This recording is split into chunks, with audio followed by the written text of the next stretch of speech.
The first speaker of today, there is a change of the plan. Dr. Matthew goes last, and Dr. Alexandru comes first. And Dr. Alexandru, if you start sharing your screen while I introduce you. So I know Dr. Alexandru Iosif from 2017. Back then, we were both PhD students, and we met in two conferences, one in Leipzig, Germany, and one in Barcelona, Spain. And now he is an assistant professor in Rey Juan Carlos University in Spain, and he's going to talk about Sturm sequences and a discriminant in biology. Dr. Alexandru, please go ahead.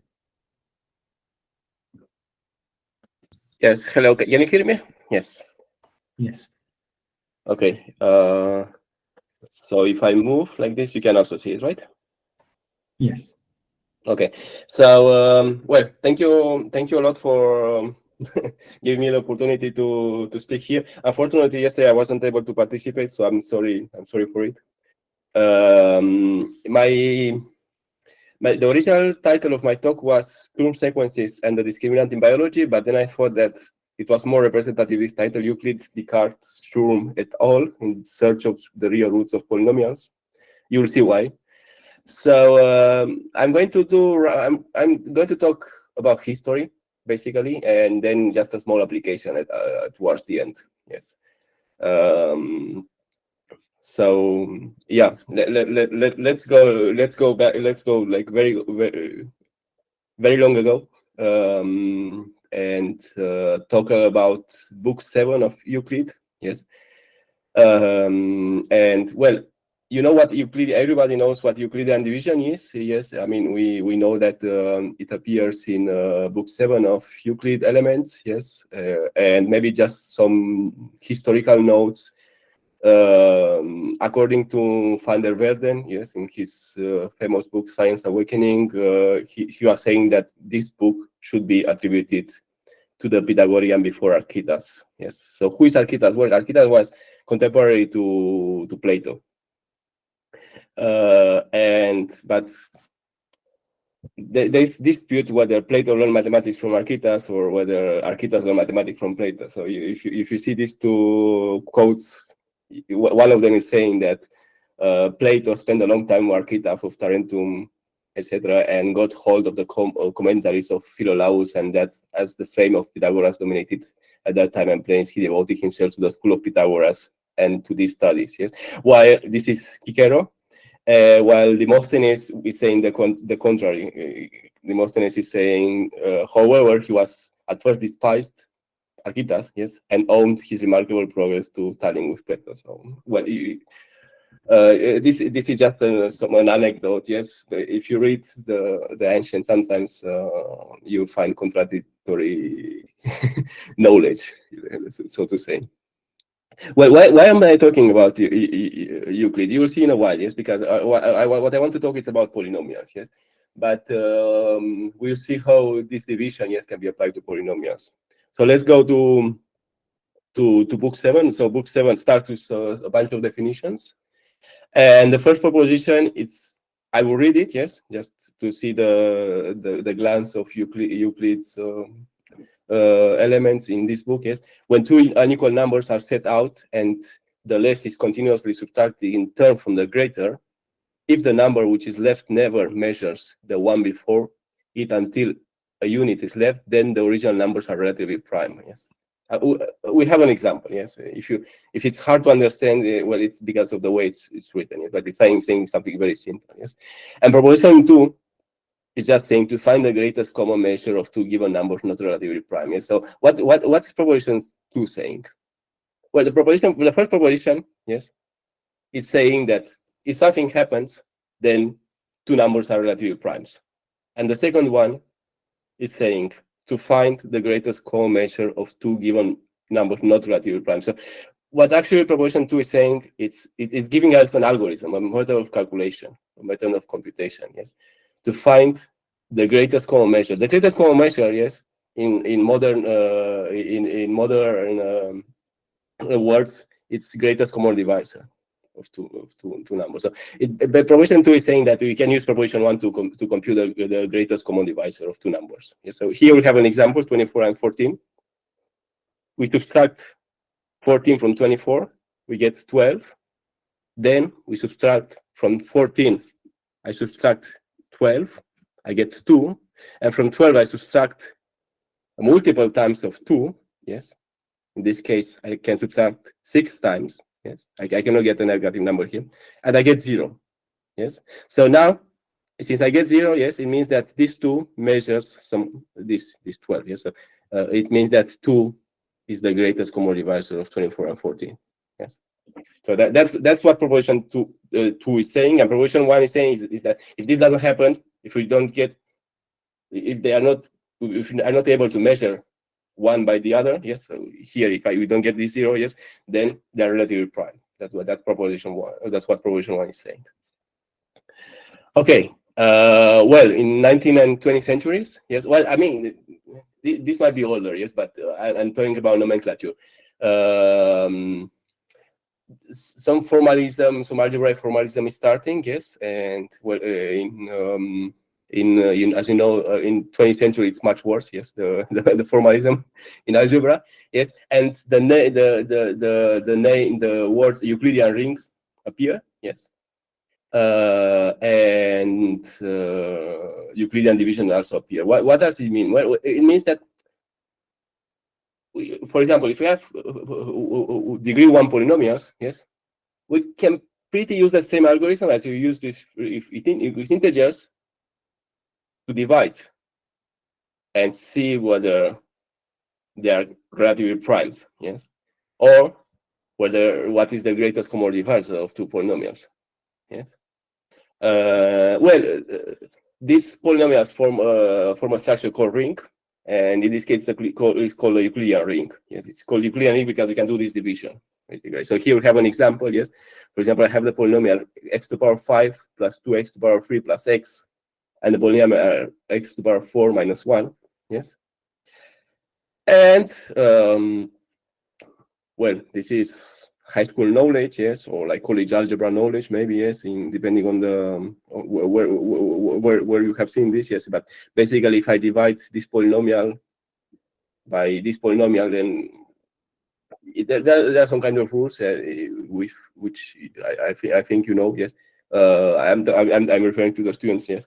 Now, and we can see that in this case, x to the power 5 plus 2x to the power 3 plus x, yes. If we subtract from it x times x to the power 4 minus 1, we obtain something of smaller degree. Yes, in this case, 2x to the power 3 plus 2x. Yes, and now we continue with this division. Yes, so I take this one. Yes, I divide it by this one. Yes, and what do I get? Well, I get a remainder and a quotient. Yes, and if I keep doing this, in this case, I eventually reach 0, which means that these two polynomials which I started with, are not co-prime. Yes, they have a common factor, and the common factor in this case seems to be minus x squared minus 1. Yes.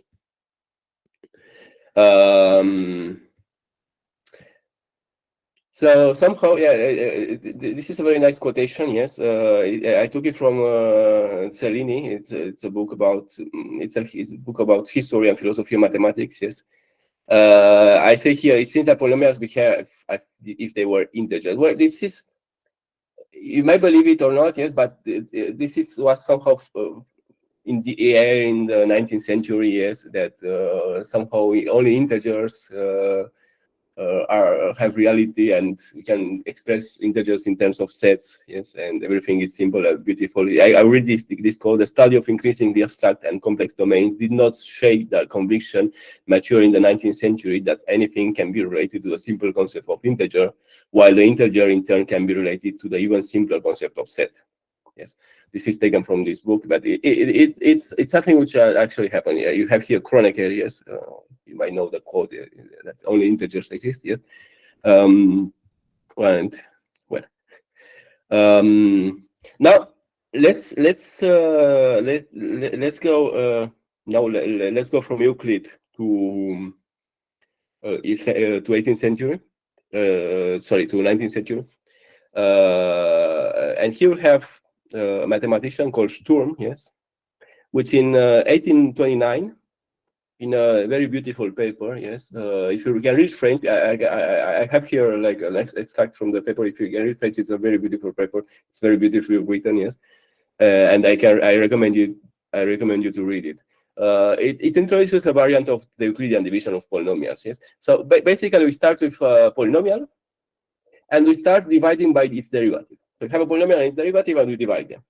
And instead of keeping the remainder, yes, we keep the negative of the remainder. Okay. So now I have three polynomials. Yes, p, the derivative of p, and minus the negative of the remainder of the division of these two polynomials. Yes, and we keep doing the division, keeping the negative of the remainder. Okay, until we reach 0. We will eventually reach 0. Yes. So what do we get out of this? Actually, we get a method for counting the real roots of any polynomial, univariate polynomial, in any interval. So this method, if you give me an interval and a polynomial, I can tell you it has between 3 and 7, it has 7 roots. Okay, so it doesn't tell me where they are, except that I can modify the interval to make it sharper. Yeah, so to get closer to the real answer. Okay.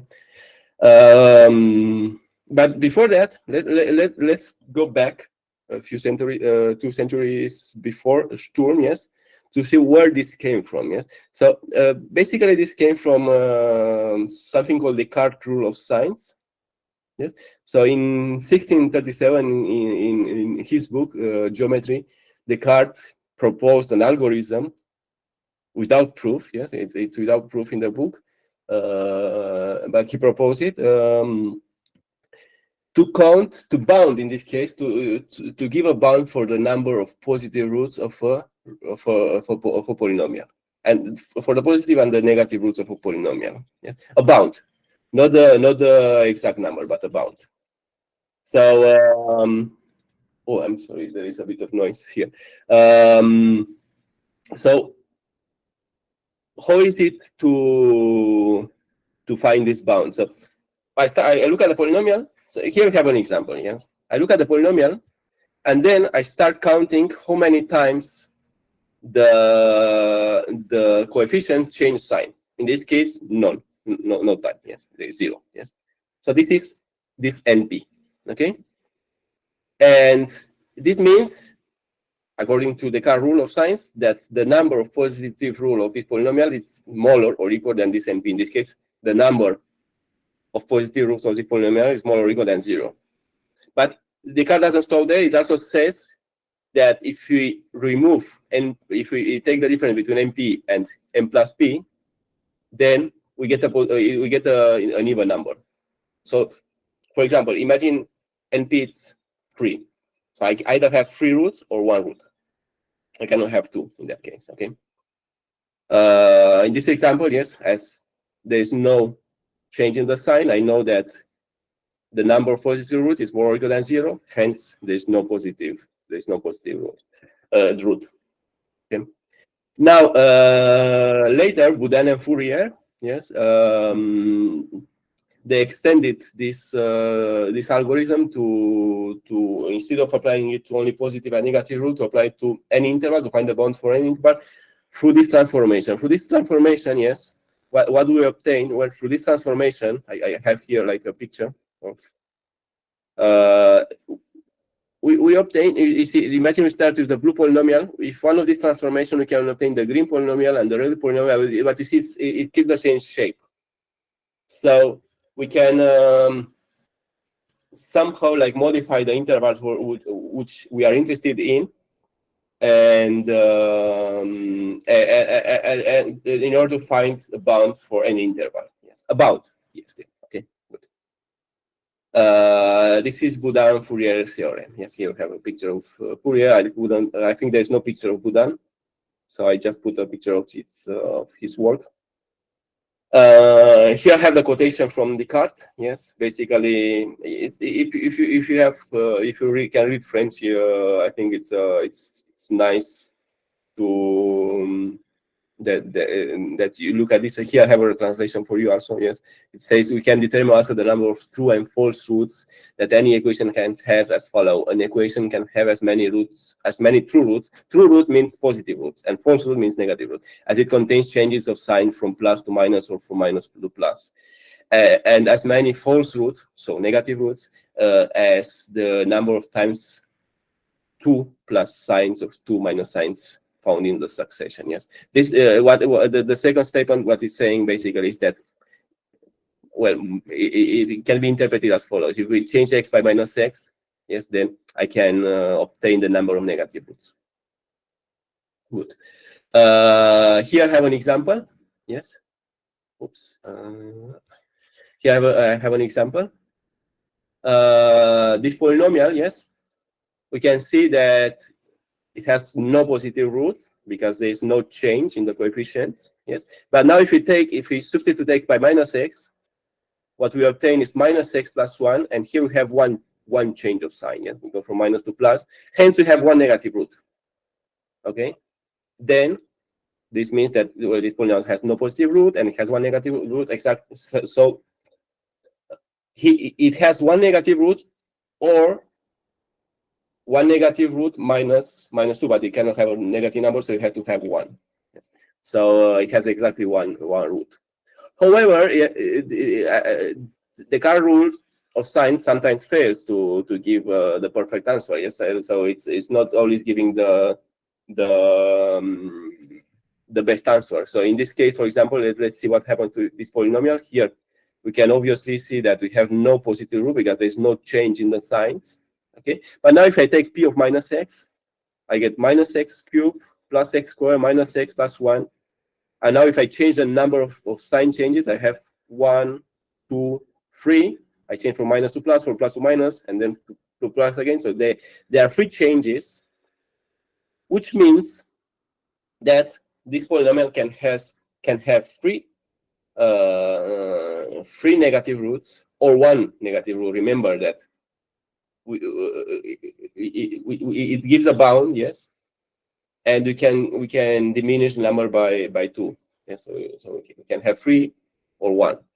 Okay, so in this case we don't know. We cannot use the rule of sign to determine the exact number of root. Yeah? So let's go back to Sturm. Yeah, what is the Sturm sequence I was mentioning like a few minutes ago? Yes, well, I start with the polynomial, as I was saying, with the derivative, then I take minus the reminders, and this way, yes, I obtain a sequence. Yes, and now just a notation. Yes, imagine that I have any real number adding plus minus infinity. Yes, and now if I substitute in these sequences, which I obtain here, yes, I substitute x by this value a, which can be also plus minus infinity, yes, then I obtain this sequence, yes. Well, if I count the number of sign changes in this sequence, I denote it by here of p, cp of a, okay.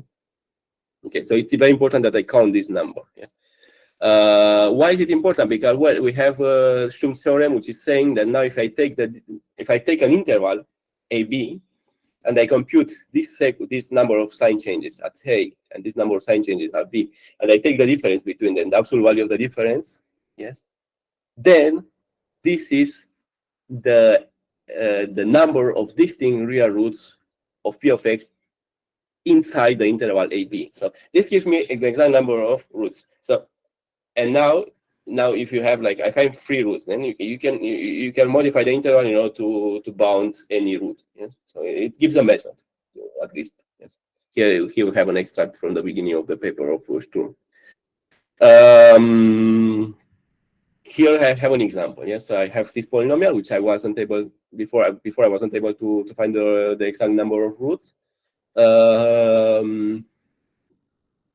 But if I compute the Sturm sequence, so let's compute this this sequence. I have the polynomial, the derivative. Now I take minus the remainder. I obtain this polynomial, and again minus the remainder. Yes, I obtain this other polynomial. And now let's say I'm interested in the number of real roots. So the interval is minus infinity plus infinity, right? So if I substitute this sequence at minus infinity, well, I obtain minus infinity, plus infinity, plus infinity, minus infinity. And if I count the number of sign changes, I see that I go 2 here and here. Something similar, it's 1. And now if I take the difference between 2 and 1, it's 1, which means that this polynomial has 1 real root. And here we don't count multiplicity, remember. Okay, so it's 1 real root. Okay, good. Let's go century later. Yes, because this has application to other stuff. So this has there's a concept which is called semi-algebraic set. It's called semi-algebraic set because it's almost algebraic. Yes. What is an algebraic set? Well, it's an algebraic set. If I have a bunch of polynomials and I compute a solution, that's an algebraic set. Yes. Now, if I have polynomial equation, but I also add inequalities, yes, well, I obtain a basic semi-algebraic set. And now if I take the union of basic semi-algebraic set, I get any semi-algebraic set. Yeah? For example, the circle, this circle, the green circle, is an algebraic set because it's defined by this equation. Yes. But now if I'm interested only positive solutions, say I add the restriction x larger than 0 and y larger than 0, I obtain the red set. This is not algebraic anymore. This is semi-algebraic. In this case, it's a basic semi-algebraic set. Yes. And why is it important? Well, it's important because according to a theorem by Tarski and Seidenberg, yes, if we take any semi-algebraic set in n plus y dimension, if we project it to n dimensions, to an n-dimensional space, then we obtain a semi-algebraic set. Imagine, let's see this picture. Here I have some planets, yes, and there is shadow, yes. Say I'm only interested in the surface of the planet. It's a sphere. That's an algebraic set, yes. Now the projection, it's a disk. It's a circle and it's interior, yes. That's not algebraic anymore. So somehow it extends the notion of algebraicity. Yes, I think I've been talking for 21 minutes. I'll finish soon. Okay. Just to finish quickly. The original proof, it's based on Sturm sequences. That's why I was mentioning Sturm sequences, but it's infeasible. It's very difficult to be used in practice, except in very special cases, which I actually was trying to use. I'm not showing you how to use it, but I'm just mentioning it. If I am interested in positive root, in the exact number of positive roots, it can be useful still. The complexity is not so ugly. So here I have an application. Yes, sometimes in biology we model things by ordinary differential equations, where the right-hand side it's a polynomial depending on parameters and variables. Yes, and if we are interested only in steady state, we can take the derivative part to be equal to 0. Yes, and we obtain polynomial equations. And these solutions, yes, these x's stand for concentration, so we need to ask them to be positive. Yes, so they cannot be negative. Yes, hence it's interesting to apply what I was saying to such systems. Now classifying the parameters in terms of the number of solutions, it's some kind of projection. Yes, because we are eliminating variables. And what I was saying before about Sturm sequences can be applied here. And well, actually, I have such a system. Yes, if we put 0 here on the left-hand side, yes, then we obtain this huge polynomial system. Yes, but now if you start to project to see for which parameters there is 1 root, 2 roots, then we obtain something called a discriminant, which, well, here we have a part of it. Yes, it's very big. Yes, but you obtain something you can work with at least. And here I leave you some. I'm sorry, I was like, it seems like I was talking too very fast. Yes, but I will leave you the link to the presentation. I will upload it to my webpage in case you want to look at it. But here we have like some nice references, especially this one. This one is talking about the Tarski's elimination theory. Yes, it's a very nice paper. It's talking also about some history of it. And I will stop here. Yes.